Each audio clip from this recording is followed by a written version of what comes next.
What's up everyone and welcome. In this episode, we're going to talk about Gamaredon, the Russian-linked app group, and their attacks against the Ukraine. Now, you might be sick of hearing about the Ukraine, but this attack has a bunch of things we can learn about these attackers that can help us further protect our own systems. So let's see what else we can learn to protect ourselves and others from this story. Oh, drat these computers. They're so naughty and so complex. I could pinch them. Palo Alto Networks Unit 42 reported that the Russia-linked Gamaredon app group attempted to compromise an unnamed Western government entity operating in Ukraine in January, while geopolitical tensions between Russia and Ukraine have escalated dramatically. Palo Alto Network experts mapped out 3 large clusters of the infrastructure used by the nation-state app group used to support different phishing and malware campaigns. Now, these clusters linked over 700 malicious domains, 215 IP addresses, and over 100 samples of malware. Thorough pivoting through all of the domains and IP addresses results in the identification of these almost 700 domains. Now, these are domains that are already publicly attributed to Gamaredon due to the use in previous cyber campaigns, mixed with new domains that have not yet been used. Drawing a delineation between the two then becomes an exercise in tracking the most recent infrastructure. Congratulations, you're doing a great job by wanting to learn about this Russia-linked Gamaredon APT attack inside the Ukraine and by watching my episode about it. I appreciate your support. If you haven't already, subscribe to my channel and smash the bell to be notified when I upload new episodes where I give you my insights into the newest important cybersecurity news stories like this one. With my insights, you can be better prepared to protect your company, your family, and yourself against these and other cyber attacks. So, hit the subscribe button now and let's continue to learn about this story together. The phishing attack by Gamaredon leveraged a job search and employment platform in the Ukraine, where attackers uploaded their malware downloader in the form of a resume for an active job listing related to the targeted organization. The investigation into the activity of the Gamaredon app revealed also that the cyber spies carried out another campaign against the State Migration Service of the Ukraine in early December.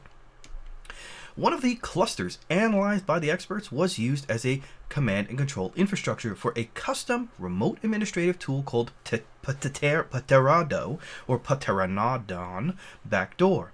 This backdoor was continuously updated for years, with threat actors focusing the development on anti-detection functions. The malware allows the attackers to download and execute files, capture screenshots, and execute arbitrary commands on the compromised systems themselves. According to the Security Service of Ukraine's Cybersecurity Department, known as SSU, the group carried out over 5,000 cyber attacks against public authorities and critical infrastructure of the Ukraine.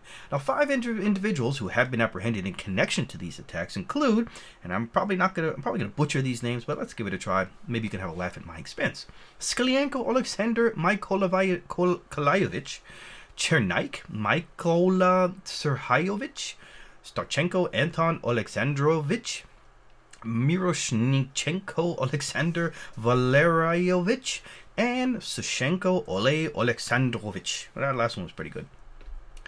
The SSU has managed to identify the perpetrators' names, intercept their communication, and obtain irrefutable evidence of their involvement in the attacks. All of that despite the fact that they use the FSB's own malicious software and tools to remain anonymous and hidden. The line of work is coordinated by the FSB's 18th Center, or Information Security Center, based in Moscow.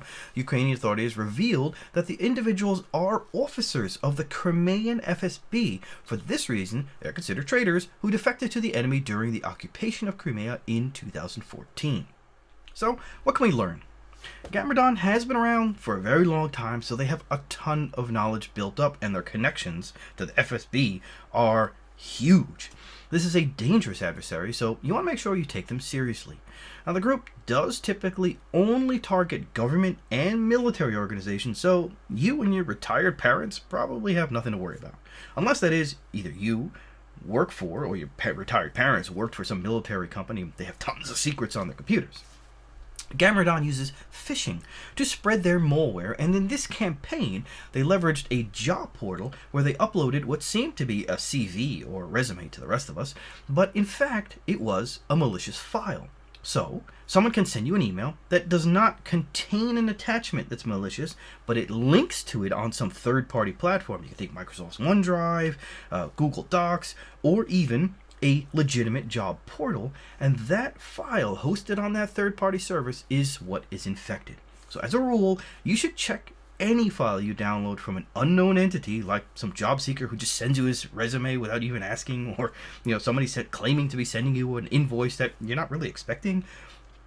Those kinds of things. Now you can use the VirusTotal.com tool to scan these files, and VirusTotal.com will alert you if there are any malicious content within that file that are known, of course. So you'd be better safe than sorry to use such a tool. Now, another piece to keep in mind is how the group leveraged Russian sympathizers. Now, they say that the perpetrators are actually part of the Crimean FSB, so traitors, which exemplifies the use of internal people to execute an attack.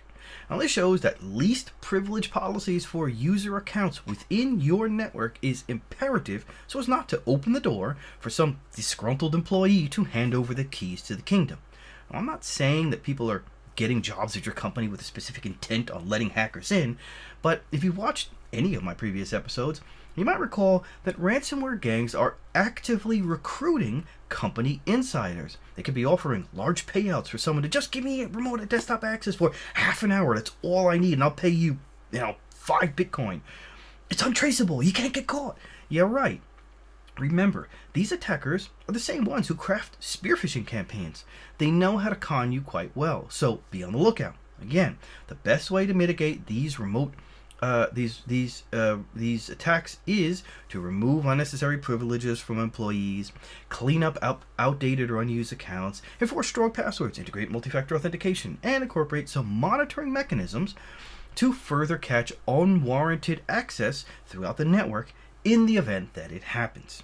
With that, I say thanks again for watching. Don't forget to share and subscribe if you haven't already, and smash the bell if you haven't already, and I'll see you on the next episode. Take care.